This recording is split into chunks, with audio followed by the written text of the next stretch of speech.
Madame, Monsieur, merci de joindre nos actualités régionales. D'abord, un jeune homme d'Amos, Samuel Vallière, a plaidé coupable hier à des accusations de conduite dangereuse causant la mort.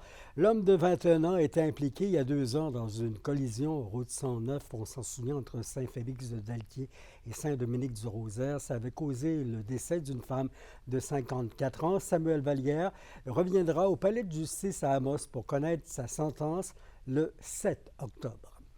Et la sentence de la policière Stéphanie Dorval, qui devait être rendue publique ce matin au palais de justice à Amos, s'est terminée au 20 septembre et en raison de délais entre la couronne et la défense.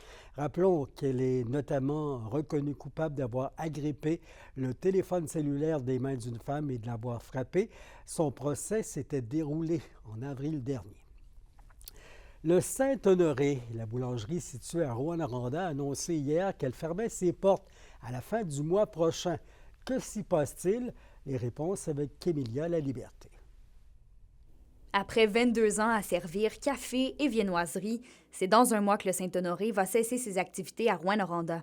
Même si la nouvelle en a attristé plus d'un, le propriétaire actuel, Simon Guévin, le voit plutôt comme le début d'une autre aventure. Je ne crois pas que c'est une mauvaise nouvelle, c'est une bonne nouvelle pour nous, c'est une bonne nouvelle pour les acheteurs. L'entreprise allait super bien. En fait, c'est un projet qu'on travaille depuis quelques semaines. Ça commençait à savoir que le Saint-Honoré avait été vendu, donc il y a des nouveaux acheteurs, il y a des nouvelles personnes qui vont développer leur projet dans la bâtisse du coin, comme on l'appelle. Et donc, tout le monde était au courant. On disait, bien, c'est le temps de faire une annonce pour permettre à nos clients aussi de profiter du Saint-Honoré pour les 4 prochaines semaines. Mais les amoureux de la boulangerie peuvent être rassurés, puisque selon le propriétaire, même s'il ne s'agira plus du Saint-Honoré comme tel, le local aura la même vocation. Je voulais pas non plus juste le fermer comme ça. Donc, on a trouvé des gens qui étaient intéressés par le concept, par l'endroit, qui arrivent avec leur projet, leur concept à eux autres aussi, qui va ressembler, je pense, à ce que fait le Saint-Honoré présentement. Je vais les laisser faire leurs annonces, mais le contexte était bon pour tout le monde. Et puis, donc, on a choisi à ce moment-là de fermer le Saint-Honoré, en fait, qui va se transformer en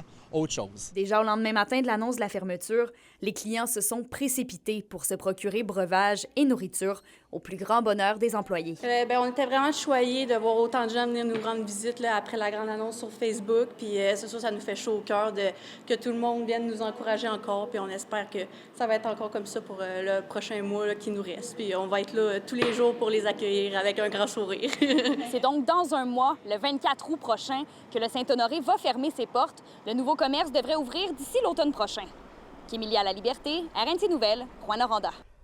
Allons dans le monde des mines, le complexe Lithium Amérique du Nord, qui est situé à la Corne, a atteint un nouveau record de production dans les 3 derniers mois. La production de concentré a haussé de près de 25 % et la récupération du lithium s'est aussi élevée à environ 70 %. L'utilisation de l'usine s'est aussi amplifiée par rapport au trimestre précédent. Les revenus ont été plus faibles cependant en raison du retard d'une expédition prévue en juin et de la baisse des prix du lithium. En santé, l'équipe volante publique du ministère de la Santé commence à prendre forme dans la région. Ce sont actuellement 3 préposés aux bénéficiaires et une infirmière qui sont déployés. 6 autres préposés aux bénéficiaires, une infirmière auxiliaire doivent se greffer bientôt aux ressources dédiées à la région. Le déploiement des travailleurs de la santé se fait toujours graduellement. Et revenons sur l'incendie de la fin de semaine dernière à La Sarre. La Ville sollicite toujours votre aide pour venir en aide aux sinistrés. Différents lieux de dépôt sont déterminés par le comité de coordination d'aide aux personnes, comme la Maison Saint-André pour les vêtements, draps et oreillers, la Banque alimentaire de la Maison Saint-André pour les denrées et les dons monétaires, ou encore la ressourcerie Le Filon Vert pour les meubles, la vaisselle et les accessoires de maison. C'est parti pour le Festival de la relève indépendante musicale en Abitibi-Témiscamingue, le FRIMA. Les spectacles débutent ce soir. C'est à Val-d'Or avec les artistes Sorail, White Road, Princesse et Philippe Braque. La 19e édition se tient dans les salles de la réserve des minerais et du chevalement numéro 7 à la Cité de l'Or de Val-d'Or jusqu'à samedi. Carquois, les Sœurs Boulay, Lost et Lydia Kepinski sont aussi de la partie. sport, Pierre Dagenet et Louis Leblanc unissent leur passion du hockey du moins pour initier la Chine à notre sport national. Ben oui, la Chine, les deux anciens respectivement des Huskies de Rwanda fin des années 90 et des Foreurs de Val-d'Or en 2007 reviennent de l'école privée internationale ISA à Guangzhou. C'est la province la plus riche en Chine. On en parle avec l'ancien numéro 26 de la Meute.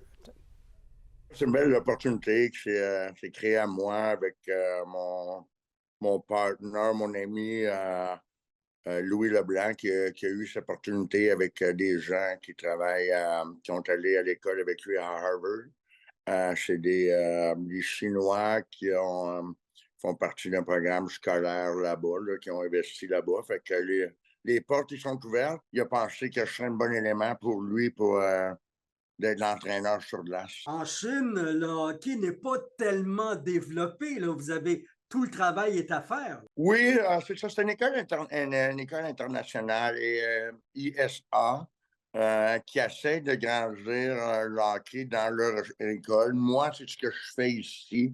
Je suis directeur du développement hockey dans une école.